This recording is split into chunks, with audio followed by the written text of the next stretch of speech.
তুমি মাপ আমার কাছে না বললেও পারতে। ঠিক আছে, যখন বলে ফেলছো আমি কিচ্ছু বলতে পারবো না যতক্ষণ না পর্যন্ত আমার কাছে ওহী না আসে। ওই যে আগে বললাম, নবী মুখ ছাড়া কিচ্ছু বলেন না আল্লাহর ওহী ছাড়া।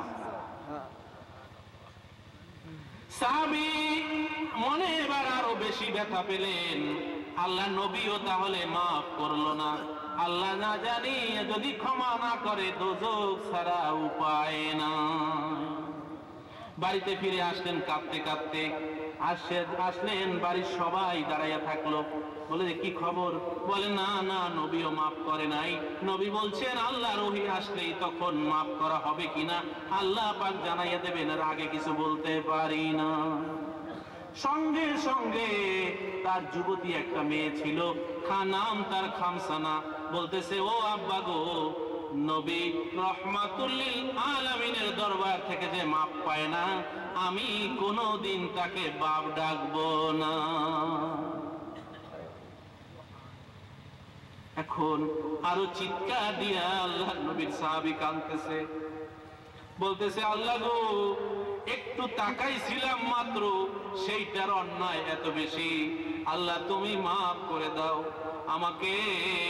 আমার কলিজার টুকরা মেয়ে মুখের উপরে বলে দিয়েছে সে একজন পাপী বাপকে বাপ ডাকবে না। তুমি তোমার নবীর কাছে ওহী পাঠাইয়া আমাকে ক্ষমা করো, না হলে আমার মেয়ে আমাকে বাপ ডাকবে না। কিন্তু ক্ষমার ওহী আসতেছে না। কাঁদতে কাঁদতে খাওয়া দাওয়া নেওয়া সবকিছু ত্যাগ করে দিল। কাঁদতে কাঁদতে পাহাড়ের মধ্যে চলে গেল। এমন করুণ কান্না কাঁদতো, ইতিহাসে লেখে, কিতাবে এসেছে, করুণ কান্নার স্বরে আশেপাশে যেই সকল রাখালরা বকরি ছাগল নিয়ে আসতো, এই বকরি ছাগল তার করুণ কান্নার আওয়াজে এমন ব্যথিত হইতো, ঘাস খাওয়া রেখে তাকাইয়া থাকতো। যার জন্য রাখালরা নাম দিয়েছে, দোজখ থেকে ভেগে আসা ব্যক্তির কাছে ছাগল চড়াইলে ঘাস খাবে না, অন্য দিকে নিয়ে যাও। এইভাবে পুরা অঞ্চলে পরিচিত হয়ে গেল, দোজখ থেকে ভেগে আসা ব্যক্তি ছাগলে ঘাস খায় না, দুম্বায় ঘাস খায় না, তার কান্নার করুণ স্বরে। সারা দিন কাঁদে, সারা রাত কাঁদে। দিনে কাঁদে পাহাড়ের গুহায়, রাতে কাঁদে পাহাড়ের উঠে উঠে উঠে, মাঠে ময়দানে দৌড়ায় আর পাগলের মতন কান্দে, আল্লাহ মাফ করো, মাফ করো। অনেক দিন হয়ে গেল, আল্লাহ পাক ওহী নাযিল করে দিলেন, ও আমার নবীজি, তোমার কাছে যে সাহাবী এসেছিল, তুমি বলছিলে আল্লাহর ওহী না আসা পর্যন্ত কিছু বলতে পারি না। তুমি যদি মাফ করে দিতে, মাফ হয়ে যেত। বাধ্য হয়ে আমাকে জানাতে হলো ওই সাহাবীকে আমি মাফ করে দিয়েছি। নবীজি এশার নামাজের সময় বলে, ওরে শোন আবি সালাবা, কে আল্লাহ মাফ করে দিয়েছেন তাকে খুঁজে আনতে পারো, কে দাঁড়াও।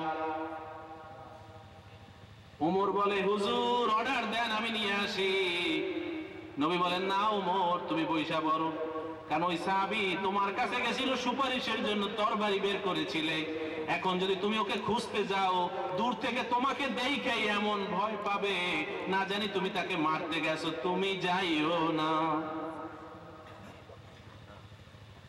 আরেকজন কেউ যাও। আলী বলে, হুজুর আমি যাই। নবী বলেন, হ্যাঁ তুমি যাবে, কেননা আরবের প্রথা হলো যদি কোনো ঘোষণা দিতে হয় নিজের আপন কাউকে দিয়া দিতে হয়। অতএব মক্কায় নবম হিজরিতে হজের সময় সূরা বারাত ঘোষণার জন্য আবু বকর হজের নেতা থাকা সত্ত্বেও আলী রাদিয়াল্লাহু আনহুকে মদিনা থেকে নবীজি মক্কায় পাঠিয়েছিলেন। কারণ নবীর ছেলে নাই, আলী হলেন জামাতা আর তিনি হলেন আপন, এ কারণে নবীজি আলীকে পাঠিয়েছিলেন। আর আজকেও বললেন, আলী তাহলে তুমি যাও, তুমি গেলে বুঝবে যে আমি তোমাকে পাঠিয়েছি, তাকে তুমি নিয়ে এসো এবং জানাই আসো আল্লাহ পাক তাকে ক্ষমা করে দিয়েছে। আলী চলে গেলেন, খুঁজতে খুঁজতে পাচ্ছেন না। রাখালরা বলে, আলী একটু অপেক্ষা করেন, পাবেন না, পাবেন না। দিনের বেলা পাওয়া যায় না, পাহাড়ের গুহায় একা একা গিয়া কান্দে। রাতের বেলা বের হয়, কেননা দিনের বেলা যদি বের হতো, আগের দিনে বের হতো, তখন তার কান্নার আওয়াজে আমাদের ছাগল বকরি এগুলো ঘাস খেত না। সে কারণে বারণ করায় সে এখন পাহাড়ের গুহার মধ্যে দিনে কান্দে। আর রাতে যখন আমরা ছাগলের পালগুলো নিয়ে যাই, তখন সে দৌড়াইয়া মাঠে ময়দানে কাঁদে। অপেক্ষা করো আলী, সূর্য ডোবার সাথে সাথে দেখবে পাগলের মতন কাঁদতে কাঁদতে বের হবে। আলী অপেক্ষায় থাকলেন। সন্ধ্যার পরে দেখেন যে ঠিকই পাহাড়ের গুহা থেকে চিৎকার দিতে দিতে, আল্লাহকে ডাকতে ডাকতে সাহাবী বের হয়েছেন কাঁদতে কাঁদতে। জীর্ণ শীর্ণ শরীর, প্রাণ ওষ্ঠাগত, কিচ্ছু খায় না, শুধু কান্দে কান্দে কান্দে। যাইয়া কাছে যাইয়া বললেন, ও আল্লাহর নবীর সাহাবী, দয়ার নবী পাঠিয়েছেন, আল্লাহ তোমাকে ক্ষমা করে দিয়েছেন, আমাকে নিতে পাঠিয়েছেন, নবীজির দরবারে চলো। সাহাবী বললেন, আল্লাহ মাফ করে দিয়েছেন? বলে, হ্যাঁ মাফ করে দিয়েছেন। দেখুন আমাকে নবীজি পাঠিয়েছেন, তা তো ভালো, চলো যাই। কাছে এসে বলতেছে, আলী রে, মাফ করেছেন কিন্তু আমার কানে তো শুনি নাই। আমি যাব, ক্ষমা চাবো, তারপরে মাফ করলে মাফ। এখনো তো আমি অপরাধী, আর একজন অপরাধী মাফ চাইতে যায় এইভাবে যায় না, বরং হাত পাও বেঁধে রশি নিয়ে টানতে টানতে যাও। বলতেছে, না, তার দরকার নেই, কারণ ওনারা যখন মদিনাতে পৌঁছলেন তখন রাত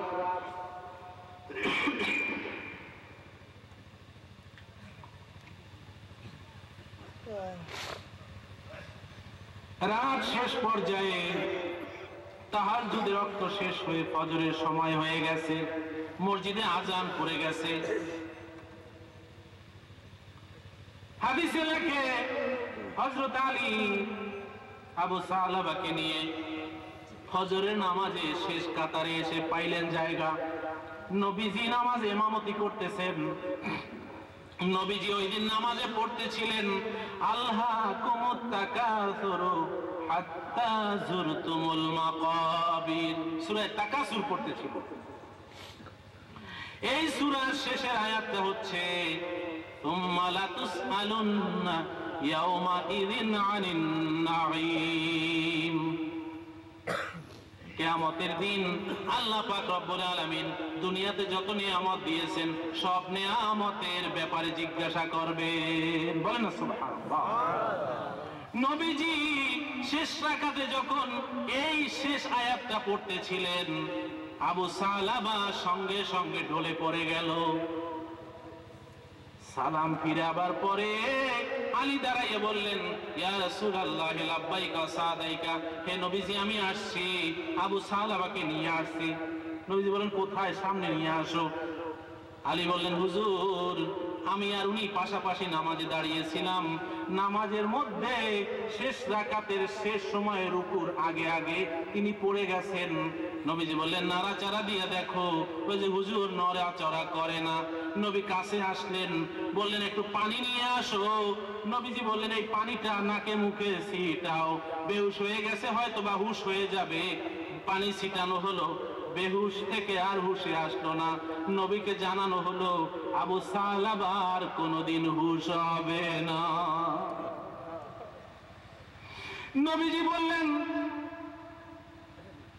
আমার মুখ থেকে আমার সাহাবী মাগফিরাতের খবর শুনতে পারল না।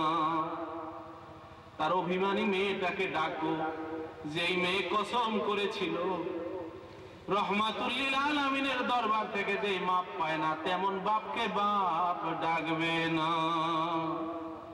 খামসানারে খবর দেওয়া হলো, মেয়ে দৌড়ে আসলো, তাকে খবর দেওয়া হলো, নবীজি তোমার বাপকে মাফ করেছেন, নবীর দরবারে চলে আসো।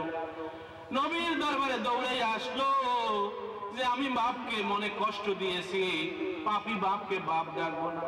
নবী আমার বাপকে মাফ করেছেন, এতদিন আমার বাপ মনে কষ্ট পেয়েছে, আজকে আমি জড়াইয়া ধরে বাবার গলা ধরে আমি বাপ বাপ বলে ডাকবো।